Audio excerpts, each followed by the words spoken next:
Estamos iniciando a edição de janeiro de 2020 do Informativo da Educação Superior. Obviamente, destacamos nesse primeiro bloco as ações mais específicas de interesse das universidades, centros universitários e faculdades. E nesse mês de janeiro, um dos primeiros atos divulgados pelo Ministério da Educação foi a definição do ENAD de 2020. Então, nós tivemos uma portaria número 14, uma das primeiras editadas pelo Ministro da Educação, estabelecendo as linhas globais, quais são os cursos que vão ser analisados nesse ano, avaliados. A avaliação só acontece no segundo semestre, de novembro, mas já sabemos os conteúdos, já sabemos as linhas globais, que foram todas divulgadas por uma portaria ministerial. Também um outro fato que trouxe uma complementação de uma posição do MEC foi a possibilidade dos cursos técnicos serem implantados pelas instituições de educação superior sem necessitar de passar pelos Conselhos Estaduais de Educação. Existia uma regulamentação, a portaria 2019, existe ali, mas faltava ainda ter uma sistematização. E essa sistematização ocorreu agora a partir de 2020, com a portaria 62 da Secretaria de Educação, do Ministério da Educação, que remete para a CETEC, para a Secretaria de Educação Tecnológica, os aspectos da implementação desses cursos. É uma grande oportunidade que todas as instituições de ensino superior têm expansão, há uma integração com o ensino médio, mais o ensino médio profissional, e isso simplifica muito o trabalho das instituições, porque passo a ter pelo Ministério da Educação as autorizações desses seus cursos. Então, não seria necessário recorrer a um outro órgão do Estado ou do Distrito Federal para esse processo. Então, é uma oportunidade, esperamos que as instituições aproveitem essa oportunidade. O terceiro ponto específico também do interesse das instituições de ensino superior foi finalmente a recriação da CTA, a Comissão Técnica de Acompanhamento da Avaliação, que foi criada no sistema do SINAI, da Lei de Sinais, mas ela foi, durante 2019, ela foi extinta. Todas as comissões, conselhos ou colegiados que não tinham sido criados por lei ou por decreto, eles foram extintos, considerando a necessidade do governo de fazer uma reanálise. E isso fez com que muitos processos parassem a tramitação. Então, nós tivemos aí vários processos que tiveram a paralisação, prejudicando as instituições, mas o governo finalmente editou uma portaria, e essa portaria estabelece a recriação. Como vai funcionar, a gente não sabe bem, porque vai ser um órgão grande, são 39 titulares, 39 suplentes. Mas era necessário retomar isso, porque a CTA tem a função de rever os relatórios das visitas em loco, das avaliações. Às vezes o MEC recorre, às vezes a instituição recorre, com mais frequência que o MEC, e é um órgão que decide pela manutenção ou pela alteração, mas a recriação ocorreu realmente através de uma portaria ministerial, e essa portaria já permite o próximo passo, que é a reorganização. Outro fato também que foi destacado esse mês foi a nomeação de um novo presidente da CAPES. A CAPES tem um novo presidente a partir desse mês, que já tomou posse, ex-reitor do Benedito Gonçalves, ex-reitor da Universidade Mackenzie, e a CAPES tem realmente um papel fundamental na política da pós-graduação no Brasil.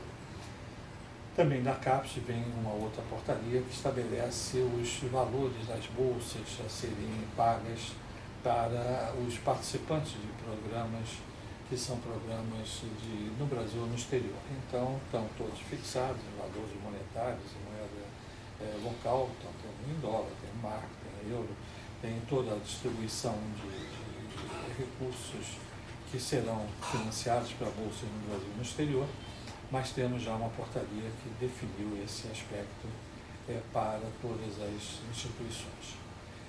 Uma outra modificação também, essa por medida provisória, no final do ano passado, foi a medida provisória 914, que define novos critérios para a escolha dos dirigentes das instituições de ensino superior pública.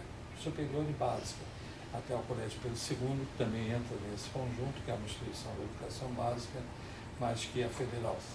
Essa medida provisória vai ser analisada agora em fevereiro, no retorno do Congresso Nacional. Tem muita polêmica em relação a isso, mas ela já está vigorando. Então, ou seja, a Presidência da República está já tendo possibilidade de ter a escolha dos seus dirigentes com um critério diferenciado do que era utilizado anteriormente. Outro ponto também, nesse sentido mais macro, é sobre o crescimento da pós-graduação no Brasil, pós-graduação lato sensu. Há um bom estudo feito pelo Sindicato das Entidades Mantenedoras de Ensino Superior de São Paulo, que define e mostra claramente o crescimento do ensino, da demanda do ensino, das oportunidades do ensino de pós-graduação no Brasil, que é presencial, que é público.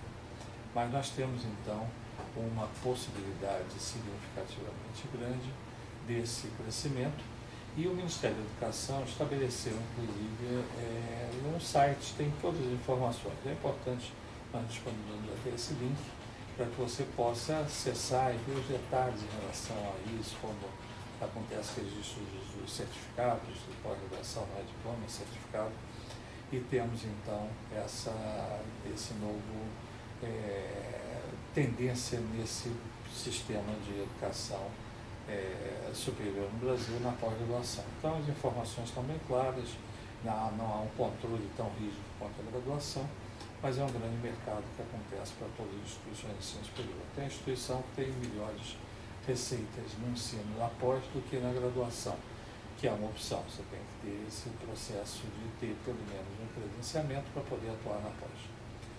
Também nos assuntos específicos do ensino superior, nós temos que destacar o Conselho Nacional de Educação, que durante o ano de 2019 teve cerca de 1.070 pareceres emanados, foi um número bastante significativo, muito superior ao ano anterior, e esses pareceres estão sendo muitos deles homologados ainda, outros faltam homologação, uns estão chegando ao MEC, mas quase todos já estão disponibilizados no site do Conselho. Nós estamos até disponibilizando um link para isso, para que você possa ver. Alguns pareceres ainda passam por revisão, mas temos os pareceres já equacionados dentro desse cenário. E nessa edição nós vamos destacar, nós vamos procurar a cada informativo trazer comentários sobre alguma entidade.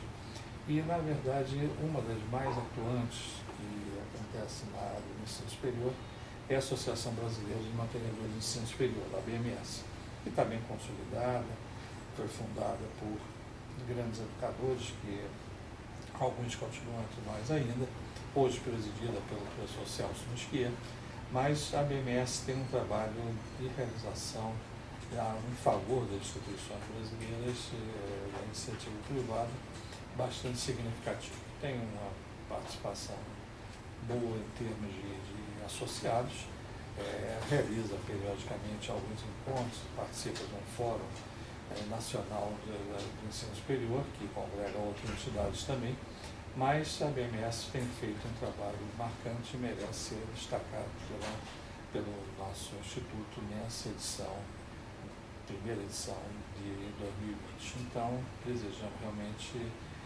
ao fechar esse primeiro bloco, das informações específicas do ensino superior, congratular com a direção, com a presidência e todos os diretores da ABMS. Nesse segundo bloco dos informativos, nós vamos destacar os fatos que são comuns a todas as áreas, a educação básica, a educação superior, a educação municipal, mas nós temos que destacar logo nesse primeiro momento que o Ministério da Educação tem, a partir do dia 30 de janeiro, uma nova estrutura. Houve a aprovação por um decreto, esse decreto entrou em vigor, mas a partir de 30 de janeiro, mas já estabelecendo, desde o início do ano, as condições de mudança dentro da estrutura do Ministério da Educação.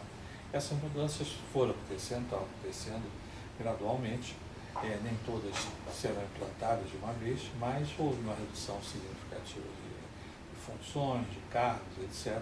E o Ministério da Educação passa a ter uma nova estrutura. Não mexeu em algumas secretarias, muito pouca coisa, mas é realmente uma mudança estrutural. E essa mudança estrutural que substitui a que começou em 2019. Então, nós tivemos 2019 uma estrutura e 2020, a partir de 30 de janeiro, uma outra estrutura. Um fato também que merece ser destacado nessa parte global é a reunião do Conselho Nacional da Educação. Tivemos, na última semana de janeiro, a reunião tradicional do Conselho Nacional da Educação, que já é marcado nesse momento por expectativa de mudanças. Nós vamos ter, durante o semestre, o término, ao final do semestre, mais precisamente, o término de mandato de vários conselheiros. Metade dos conselheiros terão um mandato encerrado.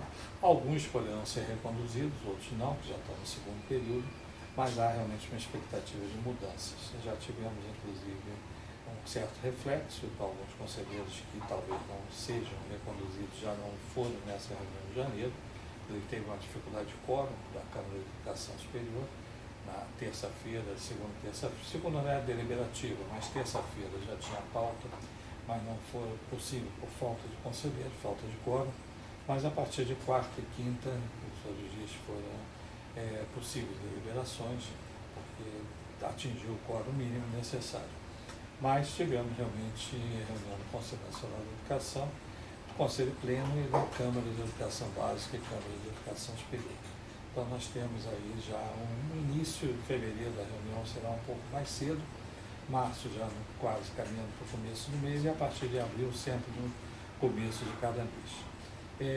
Temos uma realidade que é importante também se destacar, que o secretário de Educação Básica e o secretário de Educação Superior integram o colegiado. Eles têm participado razoavelmente com frequência, mas eles não relatam processo, porque eles participam do conjunto, mas a relatoria fica com os 11 conselheiros, são os conselheiros que completam exatamente o quadro. A relação dos conselheiros está disponibilizada também, nós colocamos um quadro com o nome de todos, de quem é quem no Conselho Nacional da Educação, e tivemos no Conselho Pleno, ano passado, alguns pareceres, mas foram pareceres muito mais no sentido de recursal. Então, o Conselho Pleno acabou ficando com algumas exceções, mas um órgão de recurso das decisões da Câmara de Educação Superior. Da Câmara Básica também pode ser, mas ninguém recorreu nada da Câmara Básica, e temos então o Conselho como um tribunal julgando novamente decisões da Câmara de Educação Superior. Mas não foram muitos pareceres, mas todos estão devidamente destacados. Tivemos também, nesse mês de janeiro, a edição de uma lei que traz reflexos nas instituições quanto ao atendimento das pessoas autistas, do espectro autista. Então, equipara para fins de atendimento a outros portadores de necessidades, pessoas portadoras de necessidades especiais, e nós temos realmente, então, uma nova lei que as escolas terão que se adaptar também a atender esses aspectos. Tem que ter um certo processo de prioridade nesse atendimento. E, no mais, esse mês de janeiro é um mês, tradicionalmente, que nós não temos reuniões na Câmara e no Senado, então o Congresso está em recesso, não existem pareceres, audiências públicas, nada aconteceu nesse período. O Judiciário também não trouxe um fato concreto novo, porque também é um recesso. E fechamos então, no sentido mais global, das notícias da educação do mês de janeiro, com essas providenciadas nessa edição dos nossos informativos.